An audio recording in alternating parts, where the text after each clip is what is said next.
Magandang araw po Sir Kira at sa mga nakikinig na Kirara. Itago niyo na lang po ako sa pangalang Raquel. Nangyari ito noong 20 years old pa lang ako. Isa akong university student dyan sa Manila. Sa ngayon kasi, nakatira na ako sa probinsya namin sa Nueva Ecija. Hindi ko makalimutan itong karanasan ko na ito noong minsang dumaan ako sa Quiapo para magsimba. Pauwi ako galing sa school nito. Problemado ako sa parating na exam dahil hindi ako makapag-focus sa pagre-review ko. Ewan ko ba, kahit anong basa ko sa notes ko o sa mga libro, wala talagang pumapasok sa utak ko. Dahil doon, napagdesisyonan kong dumaan muna sa Quiapo para magdasal sa Poong Nazareno. Pati na rin bumili ng gamit para sa project ng group namin. Alam niyo naman sa Quiapo, Sir Kira, kahit anong araw o oras kang pumunta ron, palaging siksikan. Halos hindi ka makahinga sa dami ng tao pagkakatapos ng misa.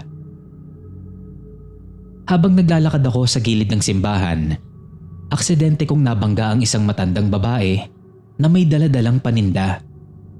Halo-halo may rosary, tapos mayroon din ng mga manika na gawa lang sa kahoy. Humingi naman agad ako ng paumanhin dahil nalaglag ko din yung ilan niyang paninda. Pinulot ko yung mga nalaglag at nung iniaabot ko na sa kanya yung mga pinulot ko, hindi siya nagsalita. Basta lang siyang nakatingin sa akin. Matagal niya akong tinitigan, saka niya ako nginitian. Doon ako parang kinilabutan. Nagsalita ako. Naku, pasensya na po talaga, Nay. Sabi ko. Pero kakaiba kasi yung ngiti ni Nanay bago siya nagsalita. Kailangan mo ng proteksyon, Neng. Kunin mo na to. Sabi niya. Pagkatapos ay inabutan niya ako ng rosaryo. Pero hindi siya yung normal na plastic na rosaryo. Gawa sa kahoy ang beads ng rosaryo na ibinibigay niya sa akin. Kumbaga, mas quality siya kaysa sa plastic na rosaryo na mumurahin. Kaya medyo nag-alangan din akong tanggapin. Pero nung mapansin ko yung oras, nataranta na ako. Pahapon na at siguradong mahihirapan na akong makasakay pa uwi sa apartment kung magtatagal pa ako. Sa taranta ko, kinuha ko na lang yung ibinibigay niya. Tinanong ko kung magkano yun habang kinakalkal ko yung wallet ko. Kusa yan. Sabi lang niya. Tapos bigla na lang siyang naglakad palayo. Naiwan na lang ako doon na nakatayo at hawak-hawak yung ibinigay niya sa akin. Napatingin ako sa rosaryong hawak ko. Medyo malagkit yun. At hindi naman sa pag-iinarte, may amoy din. Mabigat din siya kumpara sa ibang rosaryo. So inilagay ko na yon sa loob ng bag ko at nagmamadali na akong naglakad sa abangan ng jeep. At doon na nag-umpisa ang mga kakaibang nararamdaman ko. Pag-uwi ko sa boarding house, nag-check agad ako ng mga gamit na nabili ko para sa project namin. Pinicturan ko yon at isinend sa GC ng mga kagrupo ko. Pagkatapos nun, ay nag-shower na muna ako para malamigan kahit papaano. Habang nagpapatuyo ako ng buhok, napansin ko yung bag ko sa ibabaw ng higaan. Nakabukas siya tapos nakalawit yung rosaryo na ibinigay sa akin ng matanda sa Quiapo. Nagtaka ako kasi hindi naman ako nagbukas ng bag ko pagka-uwi ko. Pero hindi ko na lang din muna pinansin yon. Itinuloy ko na muna ang pagpapatayo ng buhok ko habang nakaharap sa salamin. Doon ay may napansin akong kakaiba. May puting buhok ako sa sentido. Iisa lang naman siya.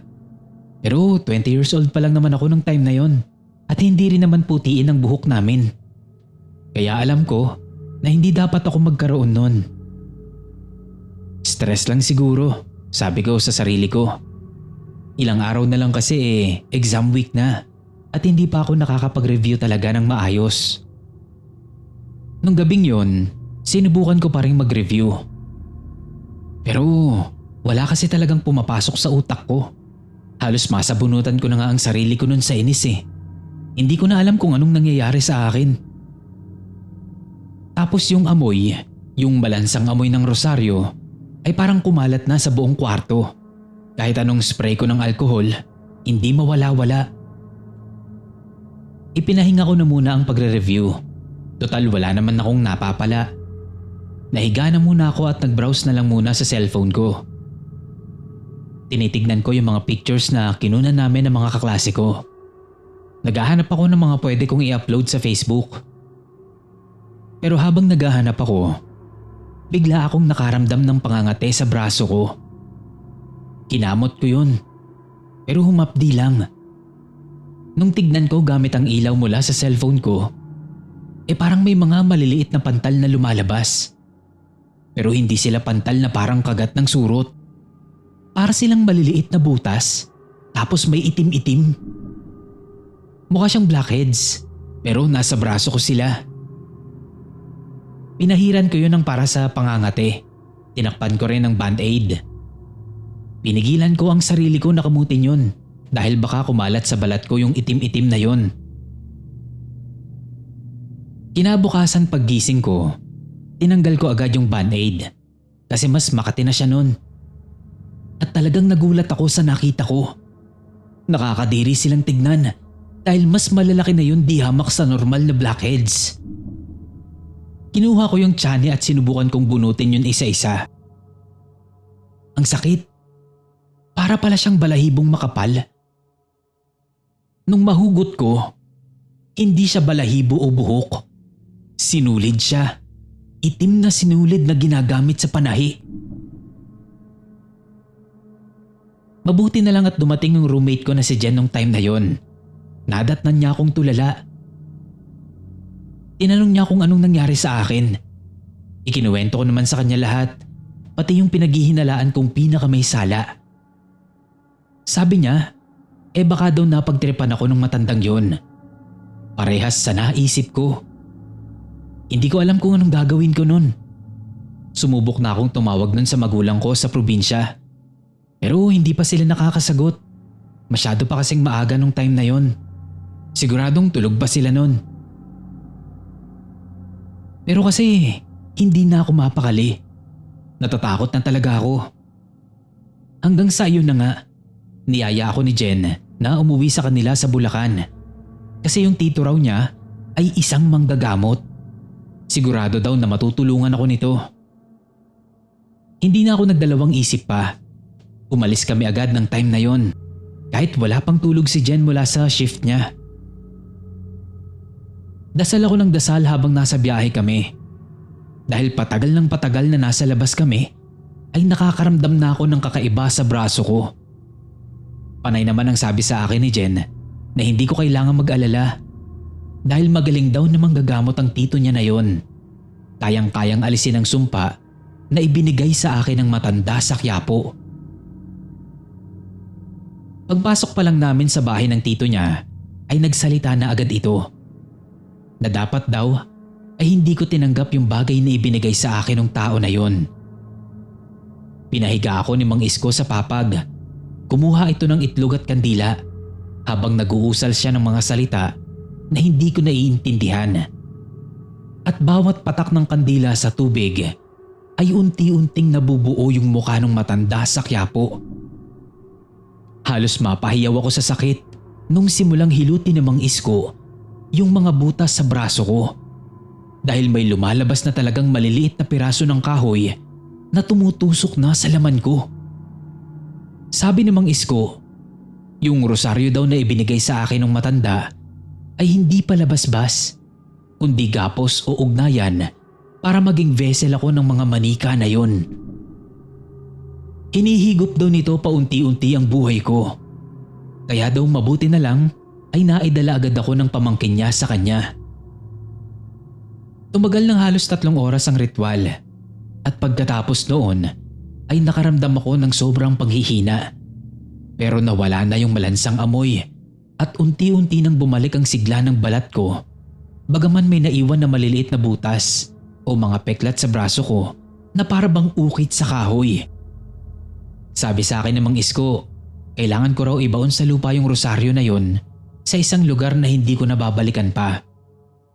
Kaya naman ang ginawa namin ay ibinaon namin yung rosaryo sa isang bakanting lote bago kami umuwi ng Maynila.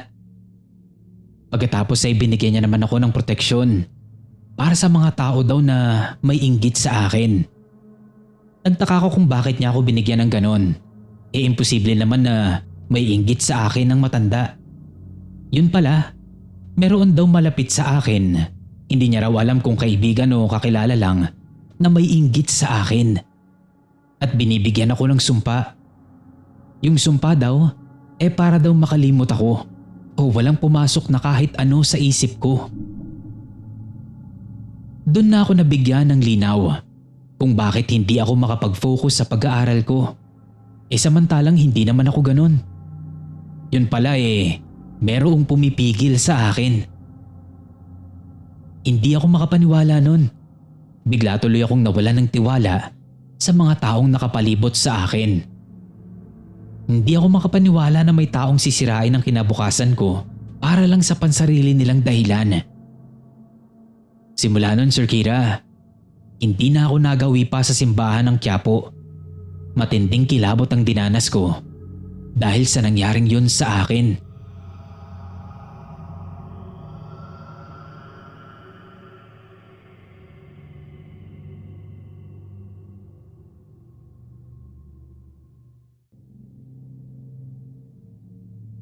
Itong kwento ko ay nangyari mismo sa kaibigan kong si Kiko. Tawagin mo na lang akong Max. Bali ganito ang setup namin. Nakatira kami sa isang studio type unit sa Mandaluyong. Yung natirahan naming apartment doon magkakamuka. Maliit, masikip, mabaho. Security guard ako sa isang company na malapit sa Mega Mall. 12 hours ang duty ko. Si Kiko naman, isa siyang call center agent sa isang kilalang company sa May Ortigas. Magkaiba ang mundo namin pagdating sa trabaho. Pero pag uwi sa apartment, pareho lang kaming ang gusto ang matulog na lang. Isang hapon, mga 4:00, kakatapos lang ng shift ko noon. Umuwi akong pagod na pagod dahil sa init na din ng panahon. Naabutan ko si Kiko sa tapat ng electric fan, hubad-baro at nakatitig lang sa pader. "O Kix, ba't gising ka pa? Di ba 10 PM pasok mo?" Tanong ko sa kanya habang nagtatanggal ng medyas. Tumingin siya sa akin, pero parang malayo rin ang tingin. "Pre, may naririnig ka ba?" Tumigil ako sa pagtatanggal ng medyas. Nakiramdam ako. Nakikinig. Ang naririnig ko lang noon ay yung ingay ng mga tricycle sa labas at yung mahinang ugong ng luma naming electric fan. "Wala naman pre, mga ingay lang sa labas. Bakit? Ano ba naririnig mo?" "Bubuyog pre, kanina pa nga Kala ko galing lang sa labas. Pero kahit isinara ko na yung bintana, meron pa rin sabi niya. Tapos nagkamot siya ng tenga nun. Malakas. "Baka bangaw lang yan. O baka sa kapitbahay nagbabacuum. Tulog ka na. Stress lang yan." Sagot ko sa kanya. Sanay na kasi ako kay Kiko. Masyado siyang perfectionist sa trabaho. Naisip ko, baka pagod at stress lang. Pero nung gabing yun, habang mahimbing akong natutulog, nagising ako nung maramdaman ko yung pagyanig ng kama namin. Shared kasi kami sa isang bunk bed. Siya sa taas, ako naman sa ilalim. Pre, naririnig mo na?" Bulong niya mula sa itaas. "Baki ko. Alauna na ng madaling araw. Duty pa ako mamaya Reklamo ko sa kanya. "Ang lakas kasi pre. Parang ang laki ng bubuyog. Kaso hindi ko naman makita Sabi niya. Narinig ko yung kaluskos ng kumot. Parang nagtatago siya. Kinabukasan lang, mas lumala si Kiko. Pag-uwi ko, amoy baygon yung buong unit namin. Halos masuka ako sa tapang ng amoy nun. Nakita ko si Kiko na may hawak-hawak ng baygon. Ini-sprayan niya pati yung mga sulok-sulok ng kisame. "Uy Kiko, ano ba yan? Malalason tayo niyan eh." Sigaw ko kay Kiko habang binubuksan ko yung mga bintana. Ayaw mamatay pre. Sinusundan ako hanggang sa office eh. Habang nasa kul ako, naririnig ko sa loob ng headset ko. Hindi ko tuloy marinig yung client. Napagalitan na nga ako ng TL ko kanina eh. Akala naglalaro lang ako. Sabi niya. Nun ko lang siya napagmasdan ng mabuti. Sobrang putla na niya pala. Tapos yung eyebags niya, ang itim-itim na. Doon na ako nagsimulang maghinala at mag-alala talaga sa kanya. Kilala ko si Kiko. Hindi siya praning na tao. Sino bang nakaaway mo lately pre? Tanong ko sa kanya. Napahinto siya. Wala naman. Maliban lang siguro kay Aling Mirna pre. Yung landlady natin dati, yung sa tinutuluyan natin sa kabila. Yung hindi nagbalik ng deposit. Sabi, nasira daw natin yung pinto. Yung matandang laging may inunguya. Sagot ko sa kanya. Naaalala ko nga siya. Nakakatakot yung matandang yun. Laging nakatingin ng masama kapag dumadaan kami. Yung sinasabi nilang mambabarang daw. Tumawa pa si Kiko. Pero pilit lang.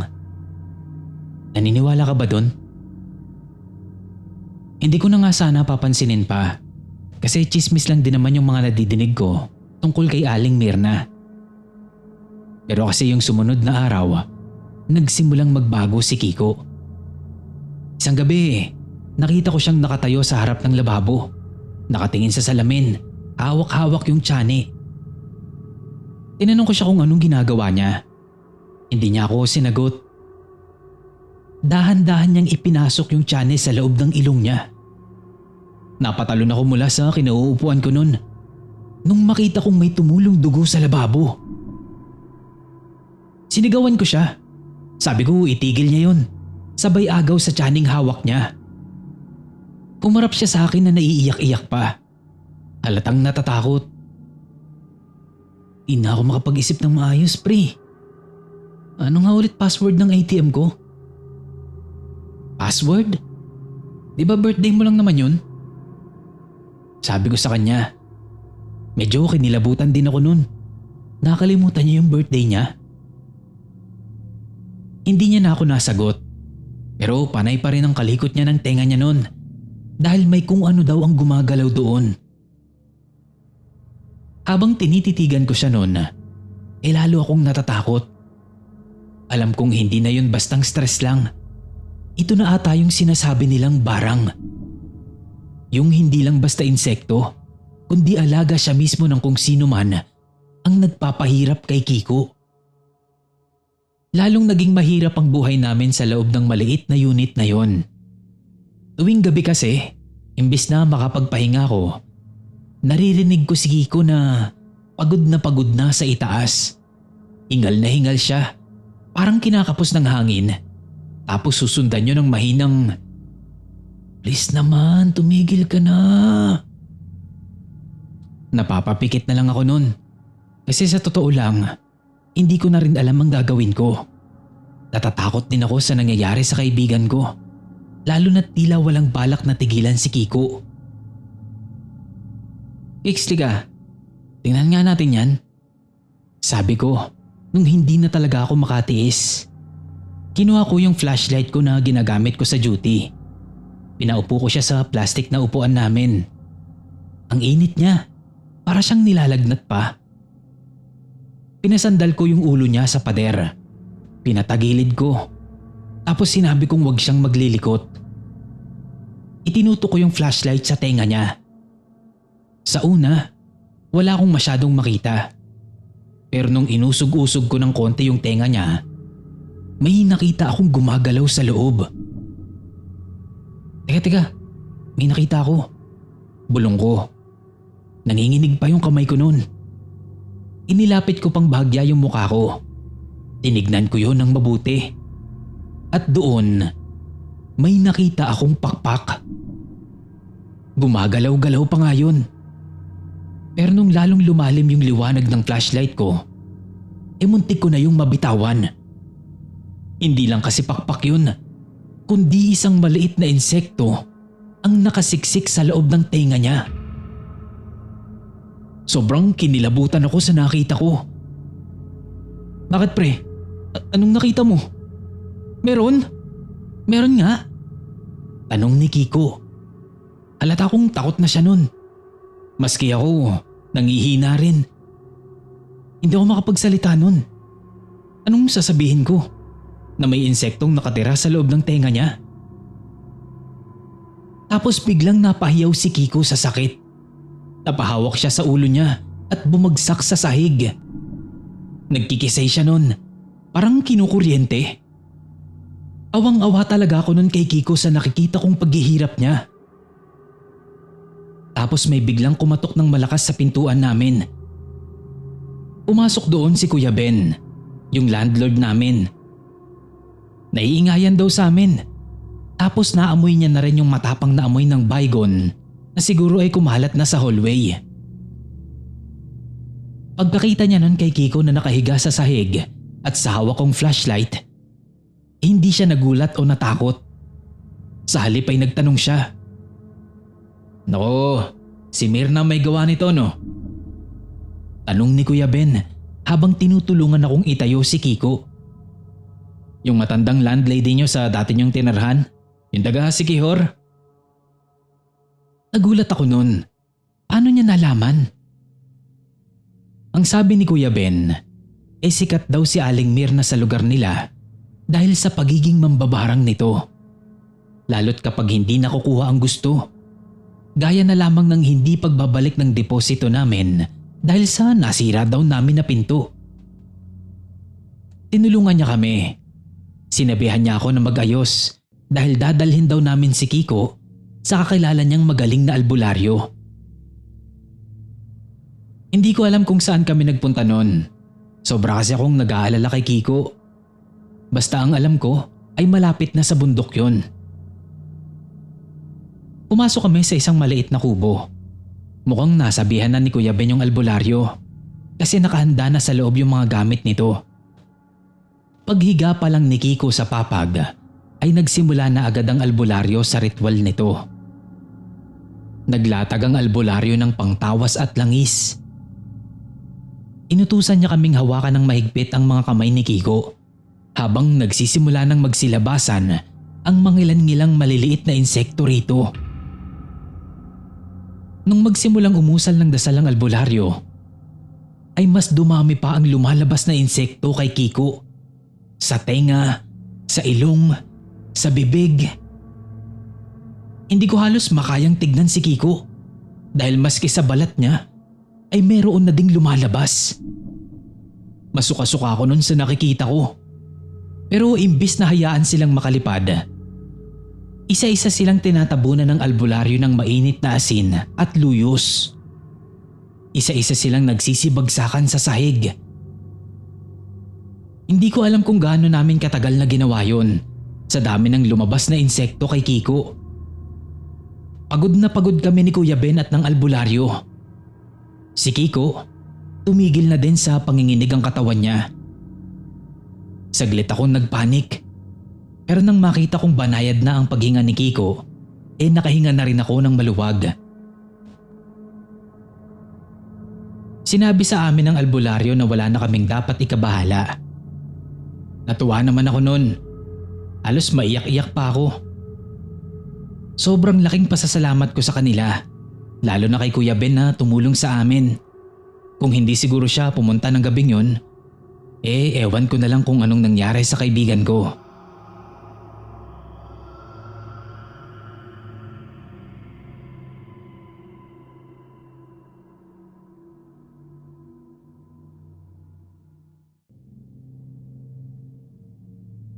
Mapagpalang gabi po Sir Kira at sa lahat ng mga nakikinig ngayon. Itago niyo na lang po ako sa pangalang Lani. 32 years old. At itong ikukwento ko ay nangyari noong bagong lipat lang kami sa probinsya ng asawa ko.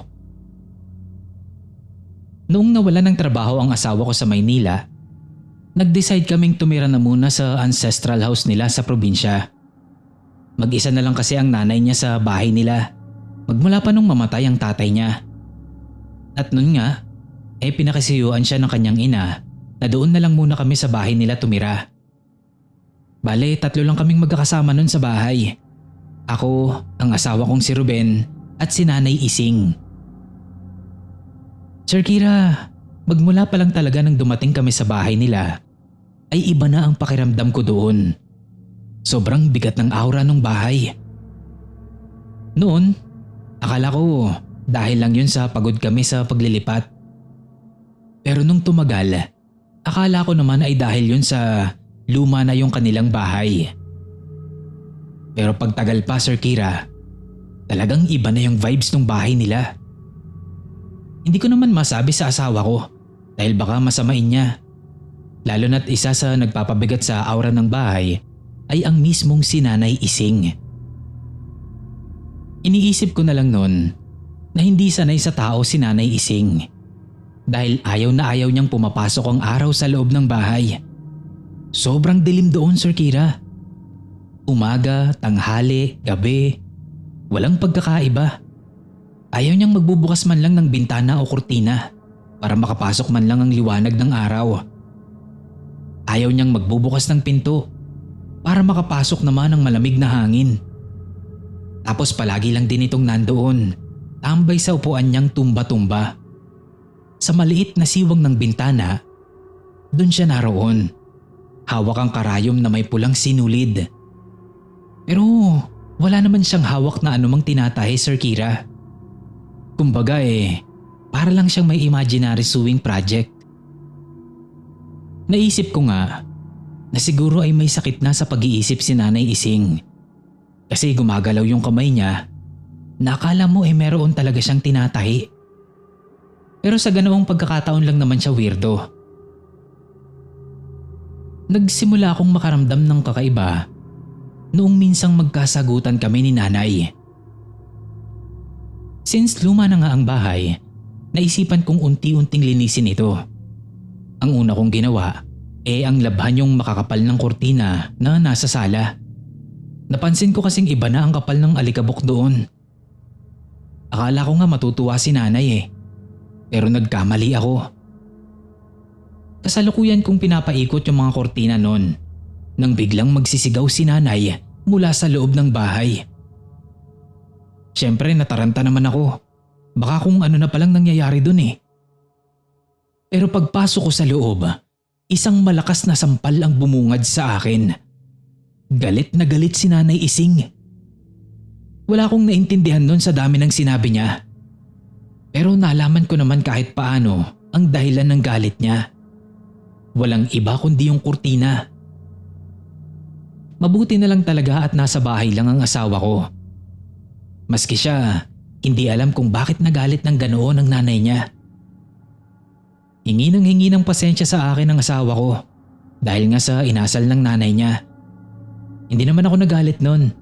Sadyang hindi ko lang maintindihan yung pinupunto ng galit niya. Pero hinayaan ko na lang yun. Nung gabing yun din, napanaginipan ko si Nanay Ising.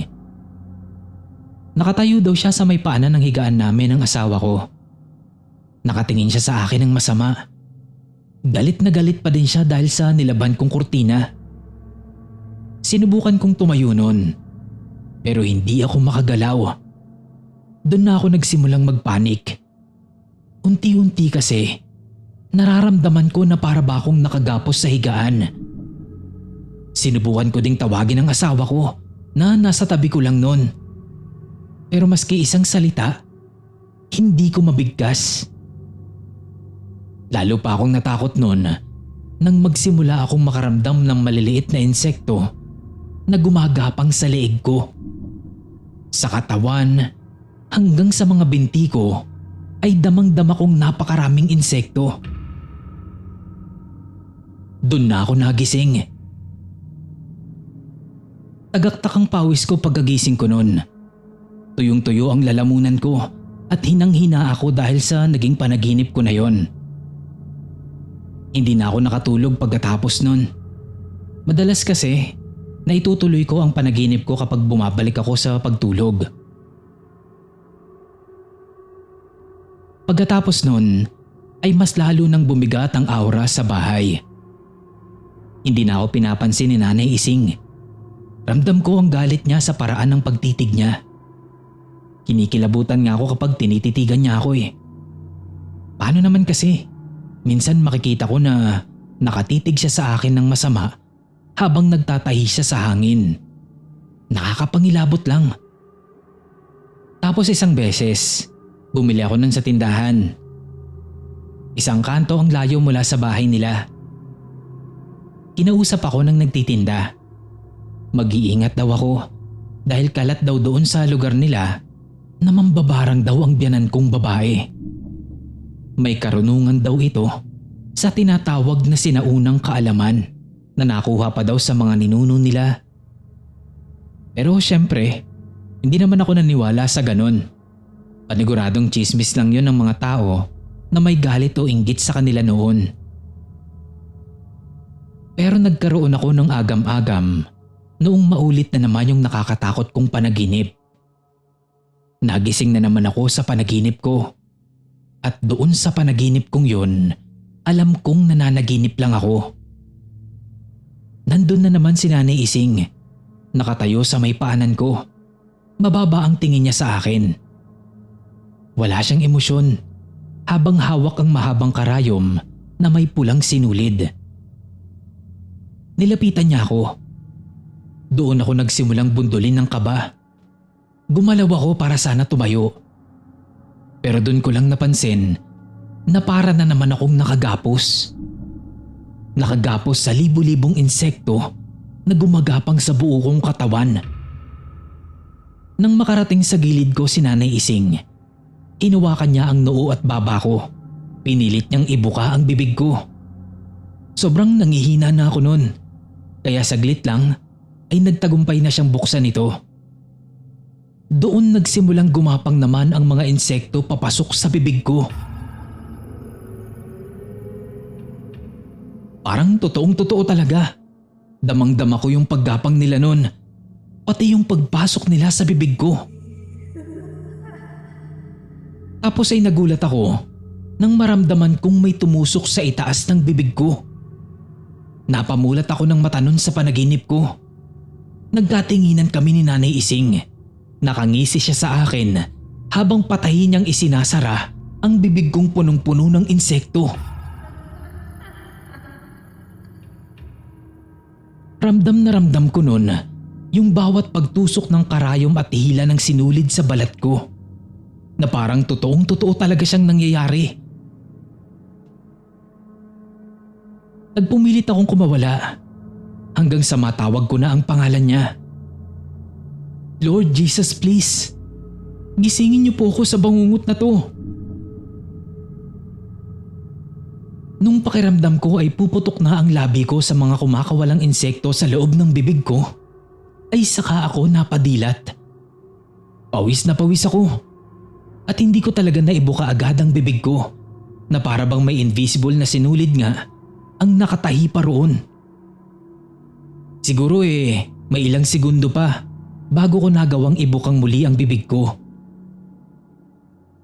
Kinabukasan ng umaga, yung asawa ko na ang nagsabi sa akin. Meron daw akong maliliit na pulang pantal sa paligid ng labi ko. Noon na ako nagsabi sa kanya. Kasi 2 beses ko nang napanaginipan. Tinanong niya ako kung anong gusto kong mangyari at nagsabi din naman ako ng totoo. Na parang hindi ko na kayang matagalan pa sa bahay nila. Hindi mawala sa isip ko yung masamang panaginip ko na yon. Na parang totoong-totoong nangyayari. Lalo na kapag nakakakita ako ng mga insekto na nagkukumpulan sa kung saan mang parte ng bahay. Hindi ko magawang mapalagay. Pinilit namin na bumalik na sa Maynila, Sir Kira. Kahit gaano kami kakapos sa pera nung time na yon. Kasi bumabawi pa lang talaga kami. Hindi na din nawala yung takot ko na baka isang gabi ituloy na lang ni Nanay Ising ang pagtahi sa bibig ko. Lalo pangat may nalaman akong tsismis na mambabarang daw ang biyanan kong babae. Hindi ko alam kung gaano katotoo yun. Pero paano nga kaya kung totoo talaga, di ba?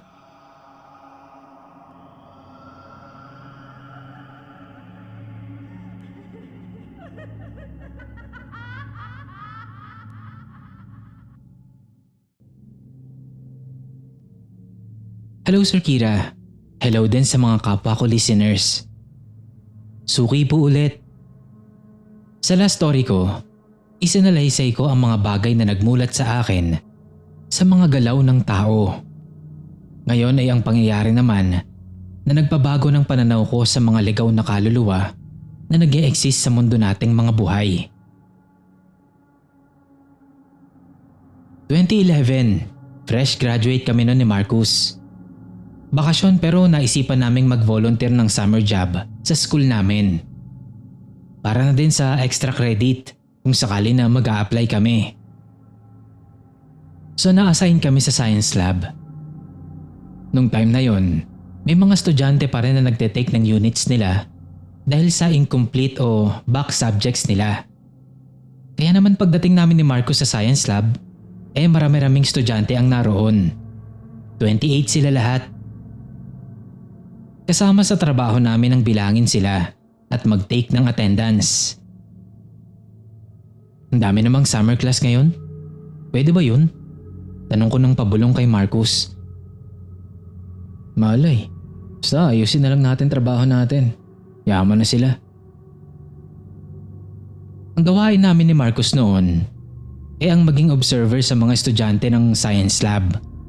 1 oras lang ang instructor. At ang ibang estudyante inaabot ng 2 hanggang 3 oras doon. Trabaho din namin ang ligpitin ang mga gamit na hindi na ibalik sa tamang lalagyan at ang linisin ng room na yon. Fast forward, 1 linggo ang lumipas at ang ibang estudyante nakakabatian na namin. Bawal naman kaming makipagkwentuhan sa kanila during class or sessions nila. Dahil kailangan nilang mag-focus sa ginagawa nila. May mga nagawa din pala ng research that time, kaya mas lalong bawal i-distract ang mga estudyante. Kung hindi, bawas credit sa amin kapag nahuli kami. Fast forward po ulit. Sabado ng umaga yon, nauna akong dumating sa campus. Dahil may dinaanan pa si Marcus noon sa opisina ng mama niya. Napaaga ako. 8:30 ang dating ng mga estudyante at 7:30 pa lang nung dumating ako. Mas gusto ko kasi na maiayos na muna ang room at maiset ang mga equipments bago pa dumating ang mga kasama namin. Nang makarating ako sa mismong science lab, nagtaka ako dahil may nadinig akong tumitipa sa keyboard ng computer. Malakas yun na para bang galit. Kulob ang science lab.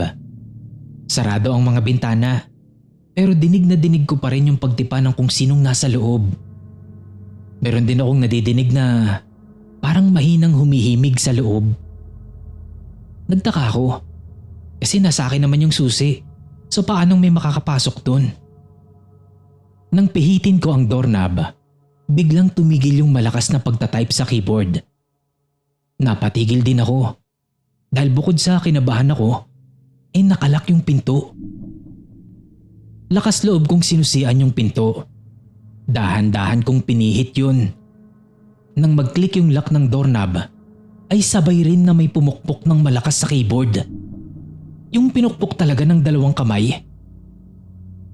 Tapos may biglang lumagabog o parang may nalaglag o may naibato sa may pinto. Hindi ko pa man tuluyang nabubuksan ang pintuan. Naisara ko na ulit yun. Napaatras ako. Napasigaw pa ako nung biglang magsalita si Marcus sa gilid ko. Love, ano yun? Tanong niya. Mabanggit ko lang po. Kami na nga po pala ni Marcus ng mga panahon na to. Balik tayo sa kwento. May tao yata sa loob. Galit Ibinato niya yata yung keyboard sa akin. Naisara ko lang agad yung pinto. Napamura si Marcos at agad na binuksan ang pinto.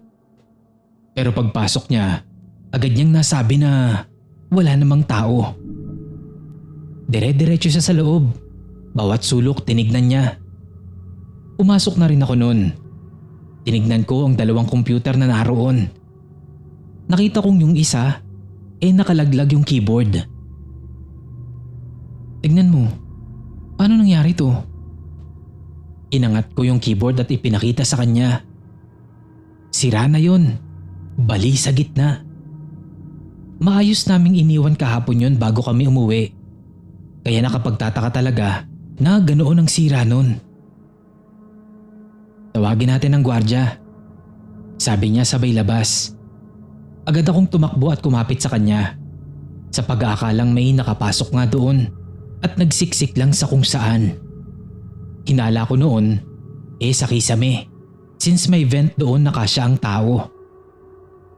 Iniwan ni Marcos ang science lab pero inilak naman namin sa labas yun. Para kung sakali mang may tao sa loob, hindi siya basta-bastang makakalabas. Nagdatingan na din yung ilan sa mga estudyante doon. Nung makarating kami sa guardhouse, naroon din sila. Kaya naman pinigilan na muna namin at sinabi namin sa guard ang problema. Agad naman na nagradyo si Mang Temyong sa kapwa niya guard na nakabase sa ikalawang gate. Pinuntahan nila ang science lab. Nakasunod lang kami noon at ang ilang mga estudyante na nakikiusyoso sa nangyari. Nakakapit lang ako noon kay Marcos dahil takot na takot talaga ako. Nang lumabas na si Mang Temyong, wala naman daw tao roon at walang pangitain na may forced entry sa room na yon o kahit sa vent ng science room. Baka yung makulit na tatay na naman ni Junjun dyan ano. Ayun nun ang naiistorbo dyan Sabi ni Kuya Gary, yung gwardya dun sa ikalawang gate. Masyado ka namang mapagpaniwala sa kung ano-ano utoy. Sabi ni Mang Temyong. Agad siyang nagbilin sa amin na ayusin na lang ang nasira at dinalhan niya kami ng pamalit sa keyboard na nasira. Hindi na ako nakafocus nun sa ginagawa ko. Halos nakadikit lang ako kay Marcos sa buong araw at sa lahat ng ginagawa namin. Tulad nga ng sinabi ko, ay hindi ako naniniwala noon basta sa mga hindi nakikita ng mga mata ko. Pero dahil sa mga pinagdaanan namin, ay nararamdaman ko ng dapat akong matakot. Lunas ng umaga. Masama ang pakiramdam ko noon dahil may dalaw ako. Wala ako sa mood. Pero nung papasok na kami, may naamoy akong mabangong amoy ng nilulutong sopas. Kaya sabi ko kay Marcos, antayin na niya at bilhan niya ako.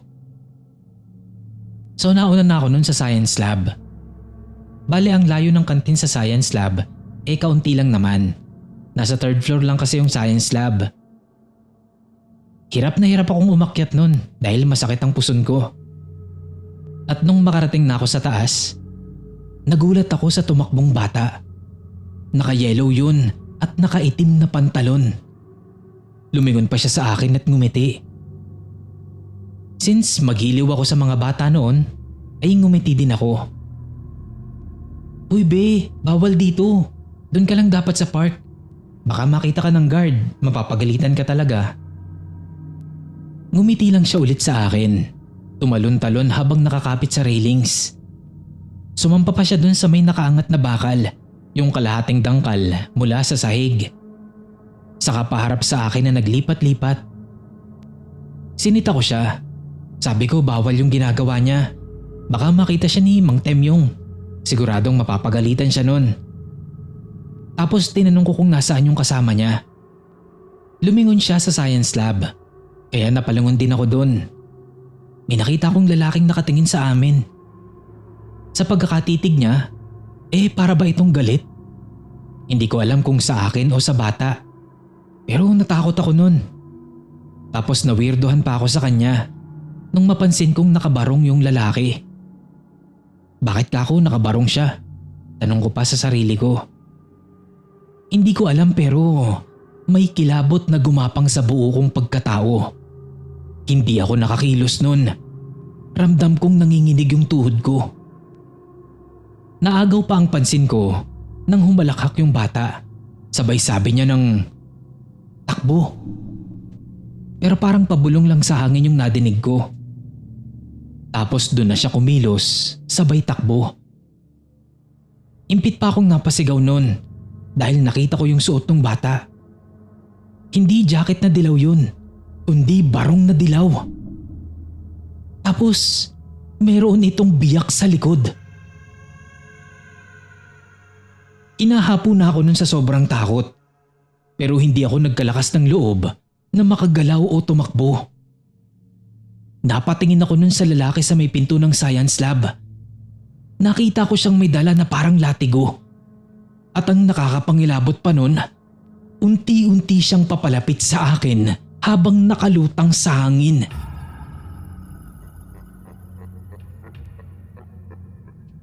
Hindi ko na maipaliwanag yung takot na nararamdaman ko nun. Umikit ako dahil hindi pa rin ako makakilos. Nagulat pa ako nung may malamig na kamay na tumapik sa akin. Para ba akong dinikitan ng yelo sa balat? Namulatan ko sa harapan ko yung bata. May itinuturo siya sa isang room sa kabilang aisle. Doon pa lang ako nagkalakas ng loob na tumakbo.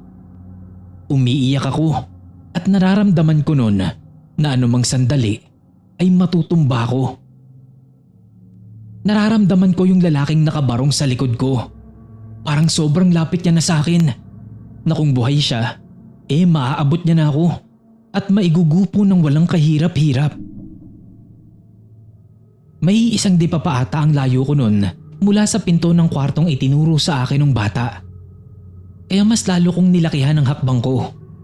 At nung maabot ko na yung doorknob, ay agad ko yung binuksan. Nagulat pa yung 3 instructor sa loob sa biglaang pagpasok ko sa kwarto na yon. Si Sir Marvin, Ma'am Nens, at si Sir Burns. "Uy Suki, napano ka?" Sabi ni Sir Marvin. Humahangos kasi ako nun. Nilapitan ako ni Sir Burns. Pagkatapos nun, yun na yung huli kong naaalala. Nagising na lang ako sa loob ng klinik. Nasa tabi ko na si Marcus. Alalang-alalang nagtatanong sa akin. "Nasaan na yung mga gamit natin?" Yun ang sagot ko sa kanya. "Nasa lab daw," sabi niya. Agad akong tumayo nun. Naglakad ako papunta sa lab.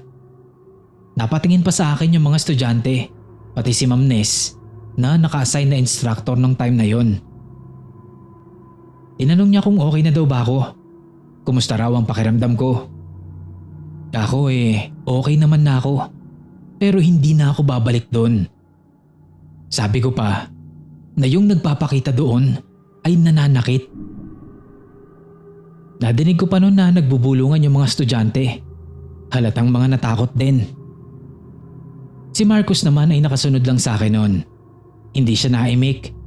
Alam niya kasi kapag may desisyon na ako. At talagang pinaninindigan ko yun.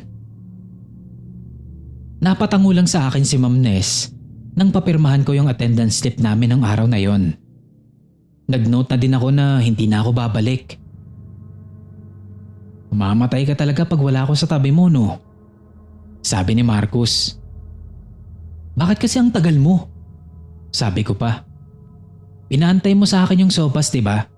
Halos nagsisimula pa lang pala nung pumunta ako dun. Naggigisa pa lang. At kilala kita kapag may dalaw ka. Paniguradong sisirit na naman yung toyo mo pag wala akong dala." Pabirong sabi niya pa. Napangiti na lang ako nun kahit papaano dahil doon. Dahil ganun niya ako kakabisado. Ayoko na talagang bumalik doon. Diyos ko, mamatay ako Sabi ko. "Ano bang nangyari kasi?" Tanong naman ni Marcus. Ma'am, nadinig ko yung nangyari sa'yo Nakita mo yung mag-ama?" Agaw na tanong ni Kuya Gary sa amin. "Oo kuya, may ganun pala talaga doon." Kwento lang sa akin nung kapatid ni Kuya Temyong. Panggabi daw kasi yun dito. Year 1995. May mag-ama daw talagang dating nakatira dito. Sila yung tagapangalaga ng botanical garden pag bakasyon. Sila din yung nag-aalaga ng mga manok na alaga ng mga agri-students.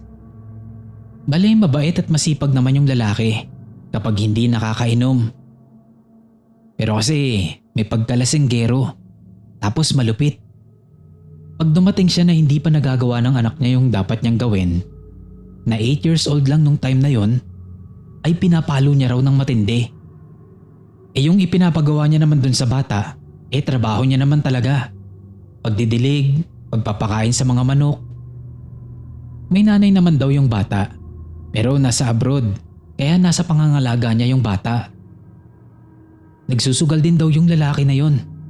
At kapag natatalo, mas matinding sakit sa katawan yung nakukuha ng bata. Fiesta daw noon ng bayan na to nung mangyari yung malagim na sinapit ng bata sa kamay ng sarili niyang ama. Natalo daw yung tatay sa tong eats, tapos nagbaka sakali pa sa ibang tayaan. Pero ganun din, natalo. Pag-uwi nung ama, naabutang wala yung anak at wala pang nagagawa sa trabaho nila. Galit na galit siyang hinanap yung anak niya. Dahil nga sa pista, nalibang din yung bata sa panonood ng mga makukulay na panindang laruan, mga ibon at iba pa. Nang makita ng bata yung tatay niya na hinahanap siya, sinubukan daw nitong tumakbo at magtago. Pero nakita siya nito at naabutan.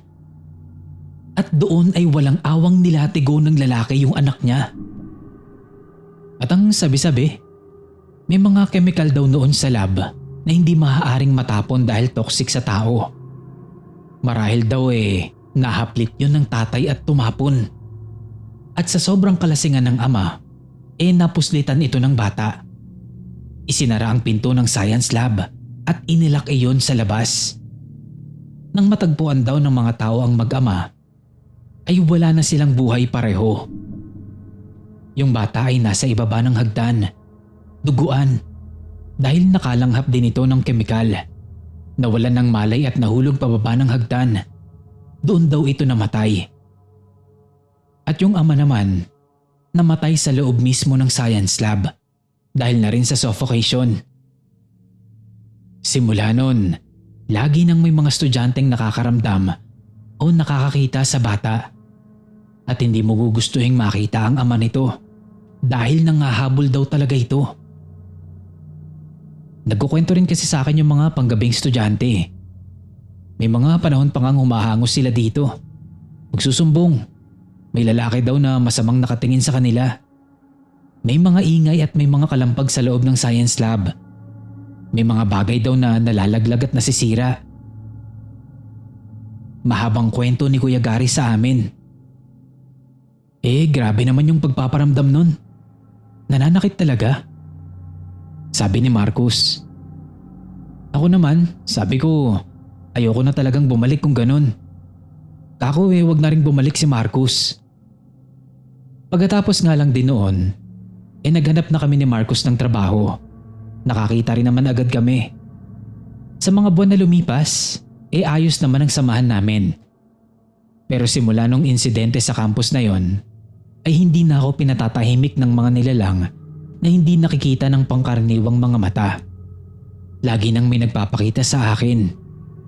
At doon na rin nabuksan ang mga panaginip ko na nagiging babala sa akin sa mga pwedeng mangyari sa hinaharap, sa akin man o sa mga mahal ko sa buhay. Sobrang hirap lang paniwalaan, lalo kung ilalagay ko ang sarili ko noon at ibabalik ko yung panahon na hindi pa ako nakakakita. Pero totoo pala talagang may mga ganito. Kung ba hindi lang talaga matahimik na kaluluwa yon o pagkawala ng dyablo, hindi ko alam. Basta ang alam ko, nakikihalubilo sila sa mga buhay. Lalo na kapag may unfinished business sila na naiwan sa lupa. Sa susunod po ay iyon naman ang ikukwento ko at kung paano noon nabago ang takbo ng buhay ko. Maraming salamat po sa pagbasa, Sir Kira.